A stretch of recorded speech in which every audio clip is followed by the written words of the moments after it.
Warning, the following video has flashing lights and also includes content that may be deemed inappropriate for some viewers. Viewer discretion is advised.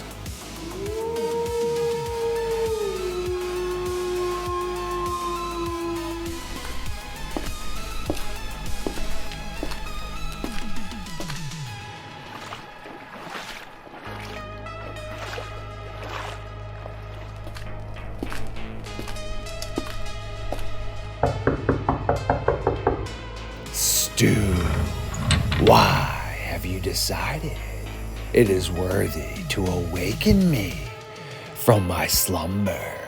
This must mean you and I have very important things to attend to and contracts to collect. Yet I am so hungry, and I do see you brought me something to indulge myself on.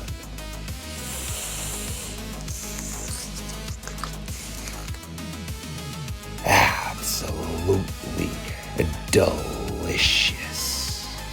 And now that I am fully revamped and my power sources are ready to explode, would you be so kind as to release me from my silver chains and shackles so that you and I can attend to the madness?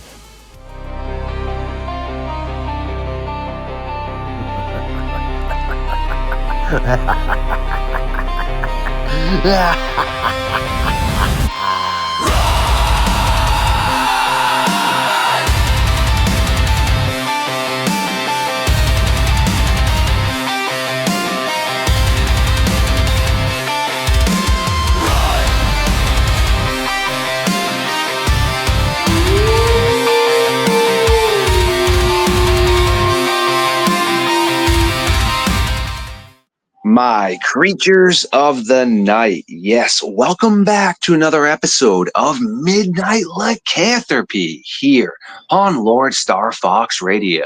Yes, we do have a friend of the North American Dogman Project and also the Wendigo guy, Ryan Tremblay. You should recognize that name. Yes, we have an individual named Stu who has been introduced to us from the Wendigo guy, and he is already sitting around the late night fire as we again get ready to burn the midnight timber into the early hours of the morning. Stu, my man, are you ready to dive into some really cool stuff? Yes. Excellent. Well, to the audience, we are going to allow our sidekick here to take center stage. He is going to give us a little bit of a background as to how he got interested into cryptids. Okay. I think it was 1975 or 76 when I started getting into cryptids. They would have these specials on TV and scholastic magazines. Back in the mid 70s, it was the big three: the Abominable Snowman, Bigfoot, and the Loch Ness Monster. Hadn't heard of any other lake monsters or any other cryptids until, later on throughout the late 70s and early 1980s. Come in contact with Peter Costello's In Search of Lake Monsters book. That was pretty informative. 1976 was the big bird sightings in Texas. A lot of history, a lot of things to keep up with. Reader's Digest had paranormal phenomena books that covered lake monsters and covered Bigfoot and the Abominable Snowman, and that's about all I could tell you how I got involved in it. Now, as to actual cryptid encounters, I've heard Bigfoot wood knocks. I've seen enough documentaries to recognize that. I was standing outside on the steps and heard that off in the distance and thought, okay, not going to answer it back. About the missing people, could be any number of things. It could be feral people. It could be abductions by Sasquatch. Some missing people, who knows? I mean, it could be any number of things. and try to keep an open mind about it when I think about something like this. I mean, it is scary. Yeah, that is for sure. Something is occurring. Do you think these dogmen like entities slash creatures in your eyes would be considered dangerous? They do, and you've got different types of Bigfoot. You've got different types of dogman. Uh, I think Ryan Tremblay's seen something like a more close to a hyena. I think is what his account was. As to what they are, I know people throw the Nephilim theory out there. I've tried to avoid it in the past, but the more I think about it, it seems to make sense. I mean, I really don't know. I'm a type of person that tries to lean more toward a scientific explanation for things than a supernatural. But, you know, we don't know all the forms of life that existed on this planet. We could have interpreted fossil remains the wrong way. I mean, look, one of the popular dinosaurs had the wrong head for like 100 years or so, you know, when they reconstructed it. So who's to say some of these other things that we reconstructed haven't been reconstructed right? It's like I'm saying, I'm always looking for a scientific explanation now. Something's going on. Well, you got your devil monkeys, and it took me a long time to accept the idea of an upright walking canine. When I first heard of Dogman, it was on the Travel Channel. I thought, well, maybe it's just a deformed Bigfoot, you know, face deformities or something. And, you know, baboons do look like a canine. And so some Dogman things may be that. You've heard of the Gugway, and it's been misidentified as Dogman, but it has the human type legs. And so, you know, I think some things just getting confused one with another. But, you know, when people saw Bigfoot, they would think gorilla because that's what their mind went to. Mm-hmm. So baboon, you know, they look like a canine in the face. And now, as for the devil monkeys, I don't know. It would be Dinopithecus. There is a video on YouTube uh, talking about the different types of dogmen, but now they're looking from a scientific point of view. They're looking at the Amphicenoidoids and the Amphicenoidae. Yep. and they're looking at the Paradopithecus. We were talking about dinosaurs and how they used to people depict them standing up, and we was talking about the Loch Ness monster. I do not think the Loch Ness monster is a plesiosaur because a plesiosaur could not hold its head and neck up like Nessie and some other lake monsters have been depicted. I think it's some kind of a mammal related to a seal. Very interesting.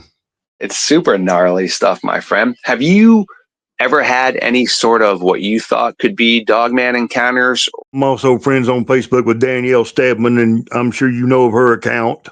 She's one of my buddies, Ellie. I love her. Yes. Yes. My mother passed away earlier this year, but we would watch Terror in the Woods or These Woods Are Haunted. It went under both titles, and we'd always watch Danielle's episode, and I believed her. I knew she saw something. We all know something's going on. Too many people are seeing these things. I would like to have a dogman encounter. I don't want to be its next meal. Obviously, I don't want my dogs being its next meal. But you know, there's always so like I said, there's something to this. I mean, I've looked at you're familiar with Harley Owens? Yeah, you're naming all my buddies. I've looked at frames from his video and from Scott Carpenter's video as well. And, you know, I freeze framed them, you know, enhanced them to look at them. And these things, they look like a exact type of creature. And, you know, that's a German Shepherd / wolf head. It reminds me of the Egyptian god Anubis. And I'm wondering if Anubis wasn't one of these creatures that. Yeah, that's a pretty good, nice little hypothesis I've heard a few times. Egyptian and Greek and Roman mythology was something that when I was 11, I totally loved in high school for sure. Mm-hmm. Meaning I've heard a few different aspects that, well, Could it have been a cynocephaly that Yeah. actually had gained the trust of, per se, the Egyptians, who then elevated him to some sort of special relic? I'm a big fan of the cynocephaly, yet as a science-based individual, I do also see a lot that could refute it, meaning lost in translation originally, because the cynocephaly means canine-ish. Well, that Yes. actually technically might not have been the original translation. You have that right there, and then we all do know how the Romans were, right? Super pompous. What if these were individuals that just didn't come into the lifestyle of how the Romans presented themselves? What if they wore animal skins and did live up in the mountains and would come down to trade with the Romans? It's not that far-fetched, again, to see the Romans being disrespectful in that regard because they didn't think they lived up to their presentation. Yet, Right. again, like I said, I am a fan of the cynocephaly. I just try to present both sides, meaning there is obviously evidence to support they could really have been these individuals, or it could have been lost in translation. But I think now, too, could Anubis maybe have been somebody that had come from the Mediterranean or maybe somewhere in Africa? What if he had a jackal's head on, correct? And Mhm. then gained some sort of potential elevation within the Egyptian society. Super interesting, man. Are you familiar with a Danny Ben? I think his last name Ben Dermody. It was about Neanderthals being a super predator. I have not heard of that individual, but I have seen a bunch of individuals that I do enjoy watching on YouTube, such Uh-huh. as Highly Compelling, North O2.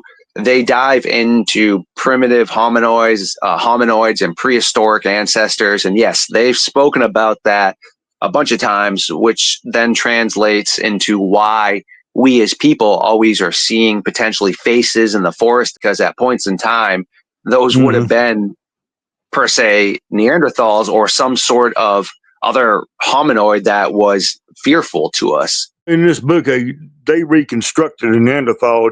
Didn't look like Fred Flintstone, or it didn't look like us. It looked more like, say, like an orc from the Lord of the Rings or something. It had a canine-like muzzle from this reconstruction. So I'm Ooh. wondering too, that is something to do with the cynocephaly as well as the other culprits, as we can call them. Something is occurring. Realistically, we are never going to know every species that has walked this earth. All right. Quick example. No, we're not. We call the Tyrannosaurus Rex the king, yet they have already found, Giganotosaurus.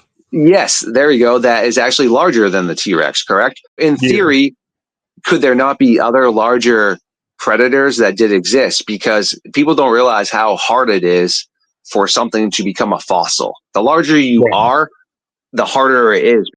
We are never going to find every species that ever walked. That's impossible. Well, it was just a lost to time.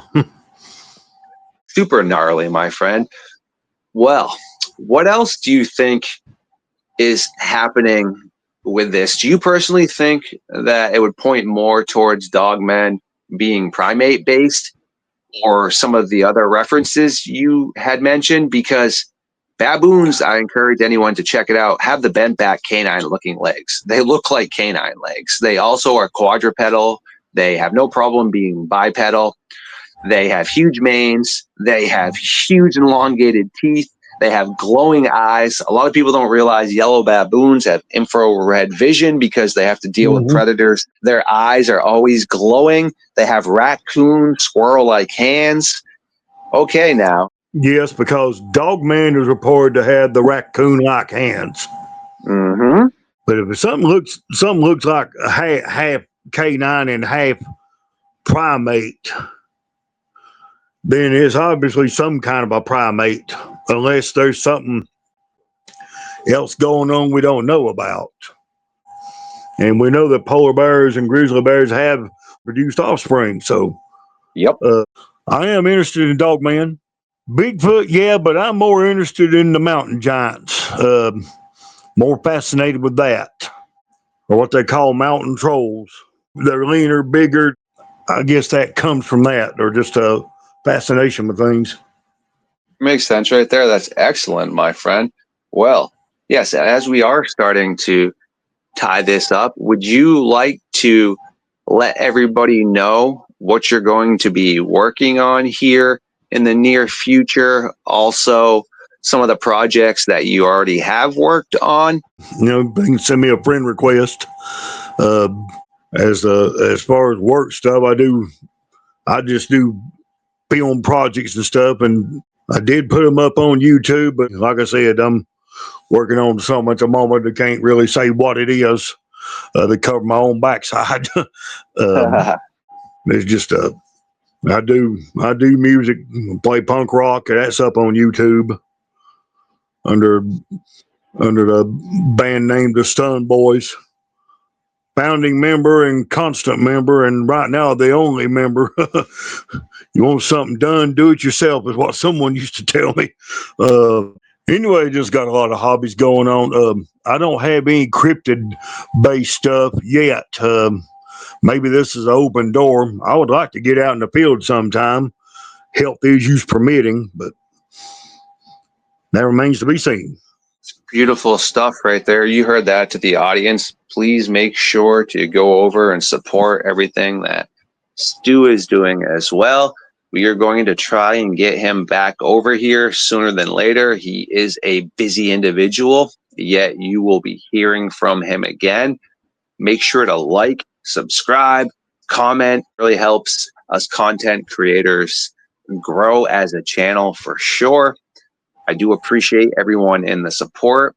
And yes, Stu, I really appreciate you coming to hang out with us tonight. Take the open door to come through.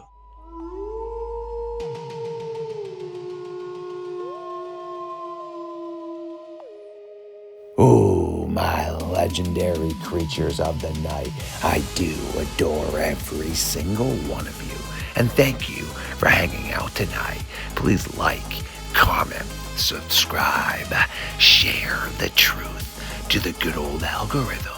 And remember, there are things that go bump in the night that are much worse than anything you can ever imagine.